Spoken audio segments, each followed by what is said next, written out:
This is Birmingham News coming up.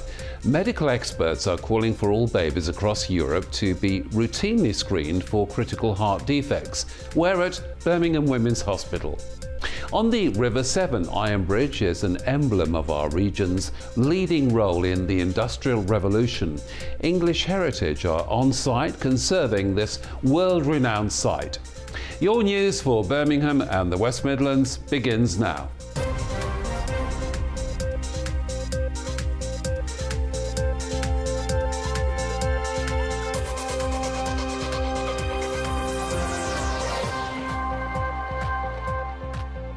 Hello and a very warm welcome. A group of medical experts are calling for all babies across Europe to be routinely screened for critical congenital heart defects within 24 hours of their birth. Leading doctors in Birmingham have published a consensus statement recommending screening with pulse oximetry to help save lives. Olivia Marks has more from Birmingham Women's Hospital. Meet little Arthur, fast asleep, just hours old. He's being screened with pulse oximetry to detect critical congenital heart defect at Birmingham Women's Hospital.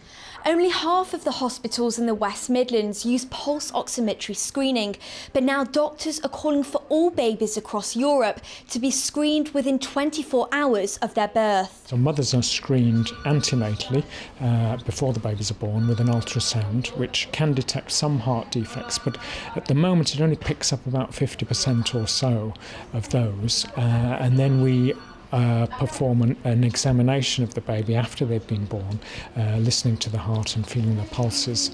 That picks up a few more, but still misses about 30%. The condition can be fatal, affecting 2 in every 1,000 babies. But the additional pulse oximetry screening picks up 90% of heart defect problems by monitoring the oxygen saturation of baby's blood through the skin. The equipment is relatively cheap, so the main cost is the time of the staff to do it. It takes about 5 minutes, and it's certainly here it's become part of the routine. For baby Arthur, it's good news. CCHD hasn't shown up. But not all babies are this fortunate, as consultants here in Birmingham are doing all they can to keep the smallest of hearts beating. Olivia Marks, Birmingham News. Children in Wolverhampton have been warning motorists about the dangers of parking nearby their school. Safety Outside Schools sees children take on the roles of junior road safety officers to educate parents about inconsiderate parking. Olivia Marks went along. Out in full force patrolling the streets, issuing warnings to those parked illegally by their school. The ongoing problem of parking outside schools is one which has always been difficult to tackle, but pupils here at Hill Avenue Primary School are taking matters into their own hands. It's a very big problem because it's not helping our pupils learn from it, and it's putting us pupils in danger. It makes me sad because if the smart gets into my system, I could start choking. They could injure someone, and they're caught, they're parking inappropriately would cause danger. And they could endanger a child's life.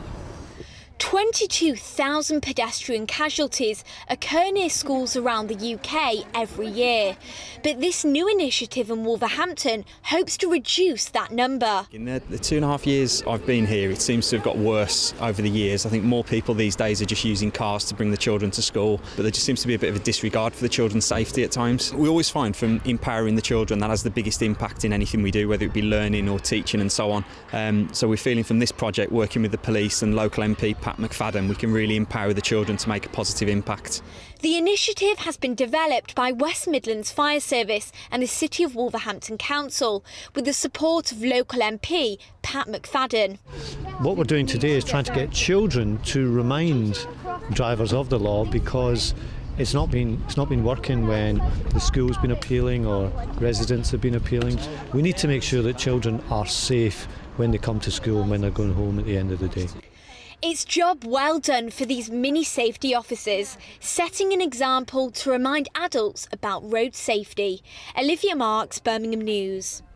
West Midlands Police is reaching out to crooks and urging them to hand in their weapons with a warning that they'll be behind bars unless they ditch their criminal ways. The police will also be writing to wives, girlfriends, mothers, siblings and other family members to encourage them to report those involved in crime and offer support. This is all part of the national gun surrender from this Monday for 2 weeks. Weapons can be surrendered at any West Midlands police station or by calling the force on 101 and arranging for officers to make home visits. West Midlands Police ran a local surrender at the end of September, which saw over 140 firearms and pieces of ammunition handed in. And officers are keen for people who didn't surrender their weapons then to do so now. In September, we spoke to DCI Richard Agar. It's fair to say that both locally and nationally there's been an increase in violent crime. We're working really hard with our uniformed colleagues, with the communities, with our partners to reduce violence and to make people safer. This is a surrender that gives amnesty for the weapon at that point of surrender. So bringing it in means that we won't prosecute them. I think there'll be lots of people out there who are hanging onto weapons for other people.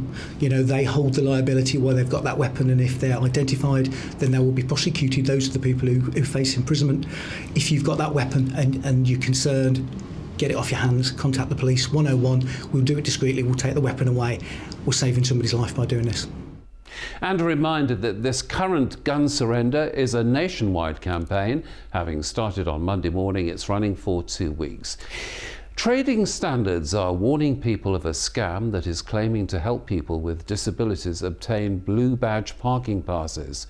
Fake websites are being used to take money from customers who might be struggling with applying for their parking passes. The official way to apply for a blue badge is by filling out a form and paying £10 administration fee. But these websites are charging up to £57 for a process which should be completely free, as it is only the badge itself that costs money. The official way then to apply for a blue badge is via www.gov.uk, no other website, or you can contact your local council directly. Iron Bridge on the River Severn is one of the great visitor destinations for the West Midlands and people from all parts of the world, in fact. I remember my parents taking me there on a number of times, and my wife and I kept the tradition going. At the heart of the Iron Bridge Gorge, the area is steeped in the history of how smelting iron with coke enabled the cheaper production of iron. This part of the West Midlands played a major role in the birth of the Industrial Revolution. Now the famous bridge built in 1779 that gave this historic place its name is undergoing restoration work in a project led by English Heritage. The Iron Bridge sits within the picturesque Severn Gorge. It's the first ever freestanding structure made entirely of metal, and as such, it's a symbol for the birth of the modern world. This landscape has always been one of industry. The bridge provided a great opportunity to link up either side of the river. They didn't have to build it out of iron, but this is a landscape of iron founders, and they really want to demonstrate to the world what it is they could do. Without the technology that went to build the bridge, you wouldn't have the railways, you wouldn't have skyscrapers. Go to New York, what you see there are the great-great-grandchildren of this structure. The bridge is now almost 240 years old. It's been an icon of the Industrial Revolution for centuries, and every generation has done its bit to safeguard it. Now it's our turn. We at English Heritage want to be able to secure the Iron Bridge for years to come. It is suffering through the ravages of time. That's why we're embarking on an ambitious conservation project. The main elements of the repairs are to the ironwork structure itself, to the single span, both addressing some of the casting imperfections from when it was first constructed, and also damage incurred over the years due to ground movement. The ironwork will then be repainted, primarily to protect it from the elements. And it's also about the masonry conservation, to the piers, to the abutments. It's the road surfacing and the decking. This is a huge project costing £3.6 million.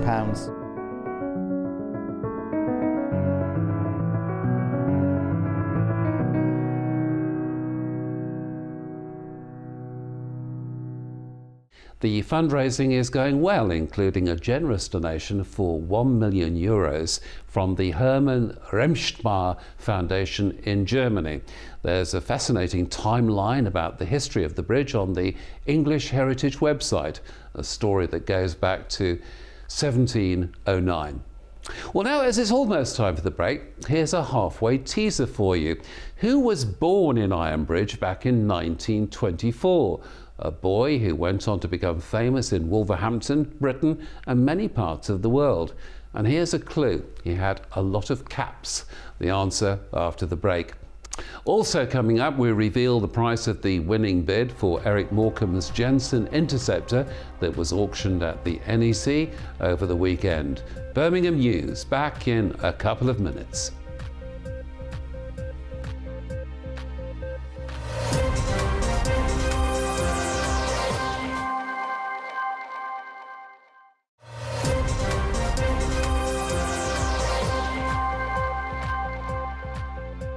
Hello and welcome back to Birmingham News. And first off, the answer to our halfway teaser. Who was the boy then in Ironbridge, born in Ironbridge in 1924, who had very strong links to Wolverhampton and had a lot of caps? And the answer, William Ambrose Wright, who was born in Belmont Road, Ironbridge.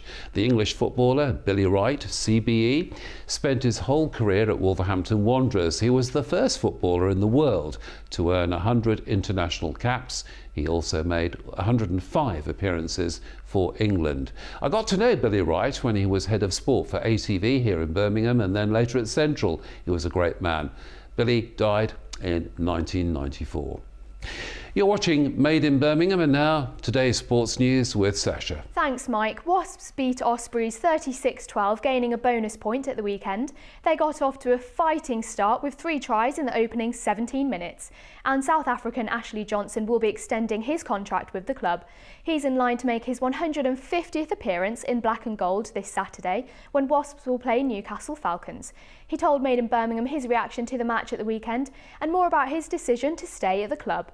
I think obviously the last 2 weeks it was a nice opportunity for young lads to get some game time, and obviously for the boys that played some rugby to get some time off and recuperate. So it would be nice hitting the floor running this week, getting back into the Premiership, and hopefully we can start a run of good games this week.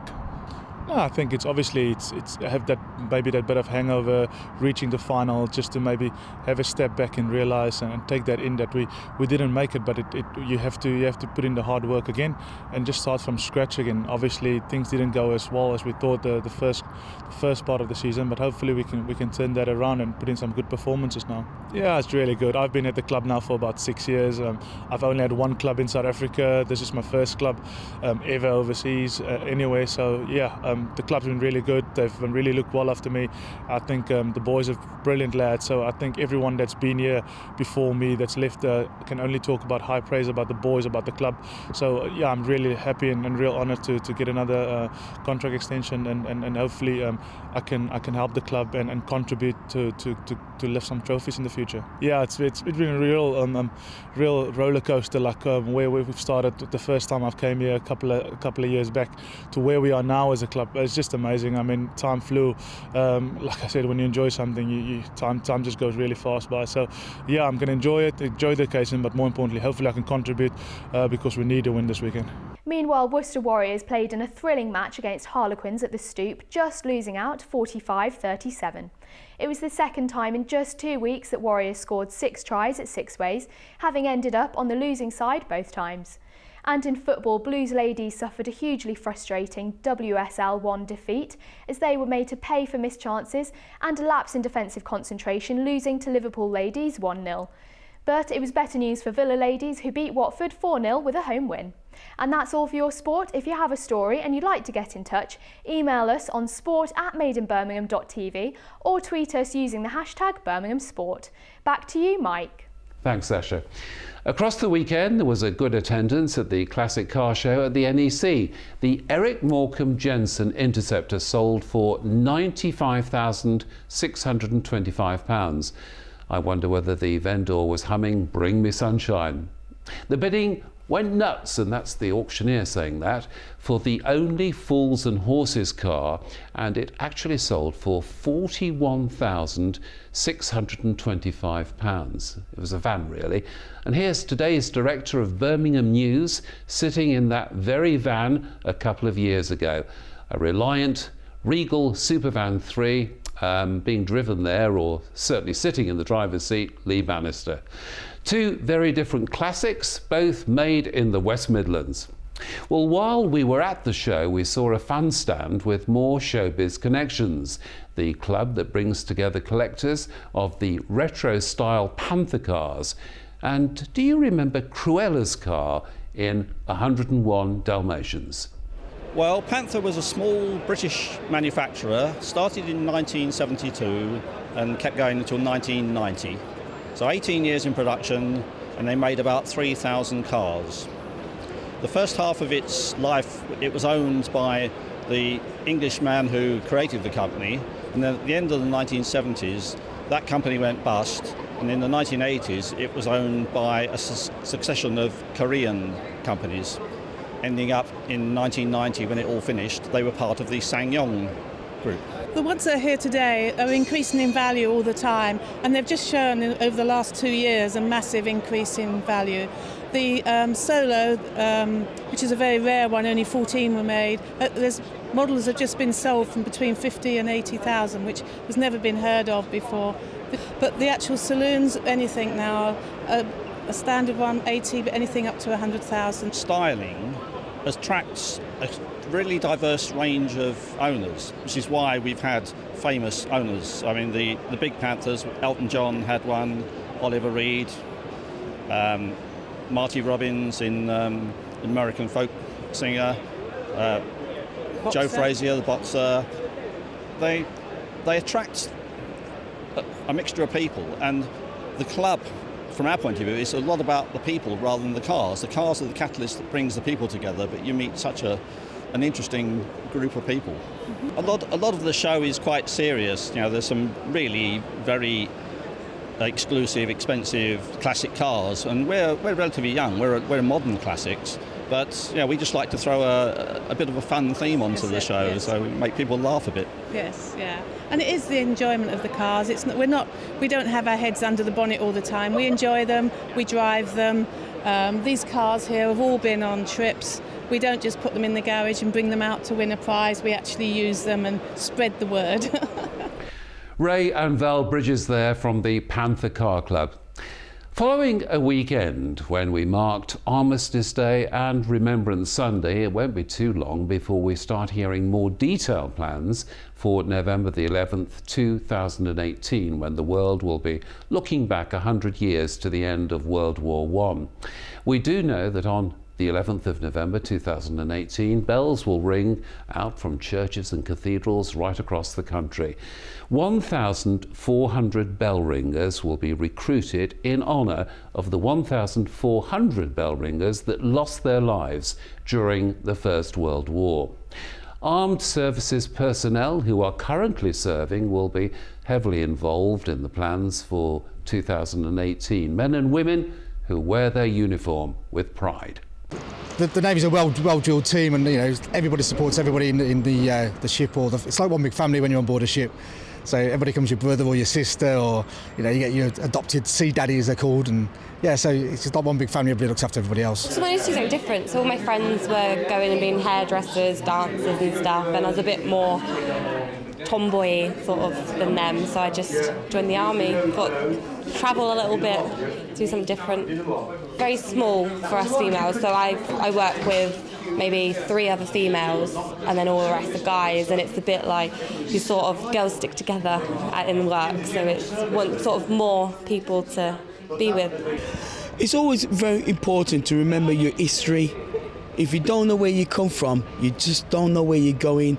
And raising and remembering the poppy appeal is very important for us as a nation and a world event. You know, most people probably, you know, forget about the army in their day-to-day lives, but you know, there are people that are injured, and they just have to live with that. So, if we can raise, you know, as much money as possible, that'll really help them out.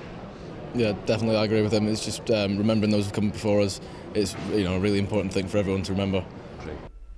Well, we all like a good news story, especially if it involves our four-legged friends, and we've got one for you very shortly, straight after the weather forecast for the West Midlands.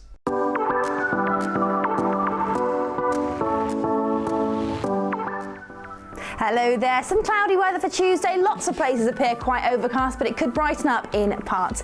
The West Midlands looks dry to start with fog in Shrewsbury and in Walsall.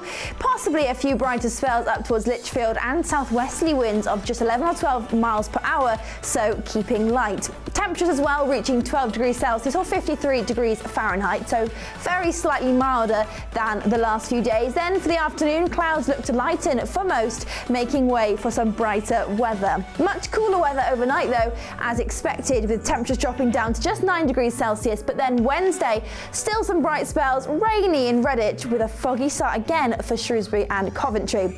Clouds may begin to increase for the afternoon, with temperatures the same again, with highs of around 12 degrees Celsius across Birmingham.